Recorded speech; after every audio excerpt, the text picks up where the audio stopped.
नमस्कार, बहुत बहुत स्वागत है। मैं हूं अमित सिंह और आप देख रहे हैं प्राइम न्यूज का डिजिटल प्लेटफॉर्म। भारत पाकिस्तान के बीच तनाव लगातार बढ़ता जा रहा है और 5 बड़े जो बैन भारत ने पाकिस्तान पर लगाए उसके बाद से पाकिस्तान की हालत खराब है। उनमें एक सबसे बड़ा फैसला भारत सरकार की ओर से लिया गया। सिंधु जल समझौते को रद्द करने की जो बात भारत सरकार ने की और उसको अमल में लेकर आए, उसके बाद पाकिस्तान में हाहाकार मचा हुआ है। इस खबर को समझिएगा। पाकिस्तान के ज़्यादातर इलाके पहाड़ी और रेतीले हैं, जहां पर पानी की पहुंच वैसे भी बहुत कम रहती है। पानी की उपलब्धता वैसे भी पाकिस्तान के मुख्तलिफ इलाकों में बहुत कम है। लेकिन अब खबर आई है कि चिनाब पर 2 तरह के जो बांध बने हैं, सियाल और बगलीहार बांध, वहां पर जो पानी का लेवल लगातार कम करने के लिए सरकार ने बांध को बंद कर दिया। अब इससे क्या हुआ है, पाकिस्तान के करीब करीब 24 शहर ऐसे जहां पर 3 करोड़ से ज़्यादा लोगों को पीने का पानी नहीं मिल रहा है।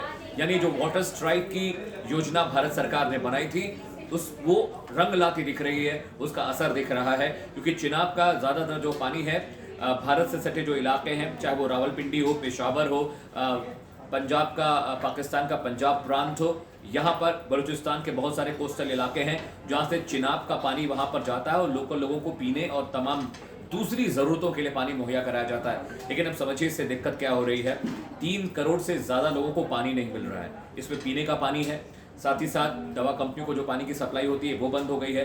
स्कूलों अस्पतालों में जो पानी की सप्लाई होती है वो बंद हो गई है।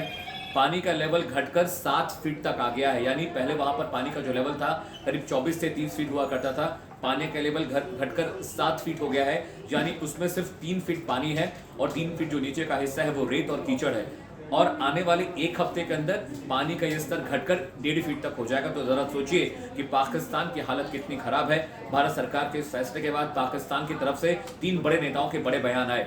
ख्वाजा आसिफ जो डिफेंस मिनिस्टर है वो कहते हैं कि पानी रोक दिया तो भारत के खिलाफ पाकिस्तान जंग का ऐलान कर देगा। बिलावल भुट्टो जरदारी जो कि पूर्व विदेश मंत्री हैं पाकिस्तान के, उन्होंने कहा कि दरिया में खून बहा देंगे अगर पानी रुका।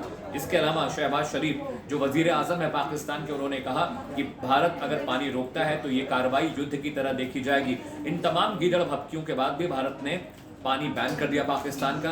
पाकिस्तान में हालत बहुत खराब है और ये जो नेता मुख्तलिफ मंचों के जरिए भारत को धमकियां दिया करते थे, अब इनसे कुछ भी नहीं हो रहा है। हालात अभी और ख़राब होंगे। अभी मई का महीना है, गर्मी अभी और बढ़ेगी। गर्मी बढ़ने के बाद जो पानी का मौजूदा स्तर है वो ख़त्म हो जाएगा।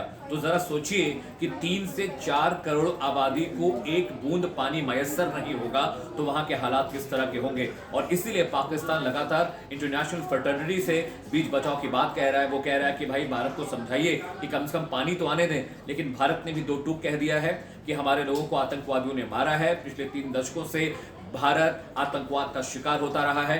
अब ये वक्त है कि हम पाकिस्तान को सबक सिखाएं। और देखिए, साथ ही साथ मॉक ड्रिल भी की जा रही है। कल 244 जिलों में 7 तारीख को वो दिन तय किया गया है जब देश के अलग अलग इलाकों में मॉक ड्रिल की जाएगी। युद्ध के हालात के वक्त, जंग के वक्त किस तरह से जो नागरिक है, जो जनता है, खुद को बचाएगी, खुद को सेव करेगी, इसी लेकर मॉक ड्रिल चल रही है। होम सेक्रेटरी जो हैं वो लगातार राज्यों के सचिवों से बात कर रहे हैं। इसके अलावा अजीत डोभाल, डिफेंस मिनिस्टर, प्रधानमंत्री नरेंद्र मोदी, ये तमाम लोग लगातार सेना के साथ बैठ के कर रहे हैं। साथ ही साथ ministry of external affairs, ministry of home affairs, ये तमाम जो मंत्रालय है लगातार सेना के साथ बात कर रहे हैं। बॉर्डर की सिक्योरिटी बढ़ा दी गई है। एयरफोर्स को ये ताकीद की गई है कि वो लगातार सॉर्टी करते रहें, लगातार कॉम्बिंग पूरे इलाके में करते रहें ताकि कहीं से भी घुसपैठ की गुंजाइश न बने। इसके अलावा एयरफोर्स, आर्मी, नेवी को भी लगातार अलर्ट पर रहने के लिए कहा गया है। अरेबियन सी का वो इलाका जो इंटरनेशनल टेरिटरी से पाकिस्तान को जोड़ता है, वहाँ पर भी लगातार जो कोस्ट गार्ड के लोग हैं, जो नेवी के लोग हैं, लगातार वहाँ पर कॉम्बिंग कर रहे हैं, वहाँ पर गश्त लगाई जा रही है। भारत बिल्कुल तैयार है पाकिस्तान से 2-2 हाथ करने के लिए। लेकिन जंग में जाने से पहले और भी बहुत सारे तरीके हैं लोगों को सबक सिखाने के लिए। उसके लिए भारत ने डिप्लोमेसी का सहारा लिया है। सिंधु जल समझौते की बात मैं आपको बता चुका हूँ। हाई कमिश्नर को वापस भेज दिया गया है। जो सार्क वीजा, यानी सार्क समूह, जो सार्क संगठन देश हैं, वो आपस में एक दूसरे को वीजा इशू करते हैं और उसकी प्रक्रिया बहुत सरल बनाई गई। लेकिन जो सार्क वीजा इशू होता था, पाकिस्तानियों को भारत ने उस पर बैन लगा दिया है। धीरे धीरे पाकिस्तान के साथ जो सख्ती भारत कर रहा है, उसका सबसे बड़ा एग्जाम्पल, सबसे बड़ा मुजाहरा यही है कि पाकिस्तान अब पानी को तरस रहा है। ये वो इलाका पाकिस्तान में जो भारतीय बॉर्डर के पास है। लेकिन जरा सोचिए कि अभी तो शुरुआत है। आने वाले एक हफ्ते के अंदर पाकिस्तान के और भी जो इलाके हैं, चाहे वो पेशावर हो, चाहे वो रावलपिंडी हो या पंजाब प्रोविंस हो, साथ ही साथ राजस्थान से सटे जो बॉर्डर के इलाके हैं पाकिस्तान के, वहां पर भी पानी की कमी होती जा रही है। तो पाकिस्तान इस वक्त बहुत बुरी तरह फंसा हुआ है। वो लगातार कोशिश कर रहा है कि भारत को बातचीत के टेबल पर लेकर आए, लेकिन भारत ने दो टूक कह दिया है कि there will be no talks between Bharat and Pakistan and we are trying harder कि पाकिस्तान को उसके किए की सजा मिले। अभी के लिए फिलहाल इतना ही, लेकिन प्राइम न्यूज पर खबरों का सिलसिला लगातार जारी है। हमारे डिजिटल प्लेटफॉर्म से जुड़े रहिए तमाम अपडेट्स के लिए। नमस्कार।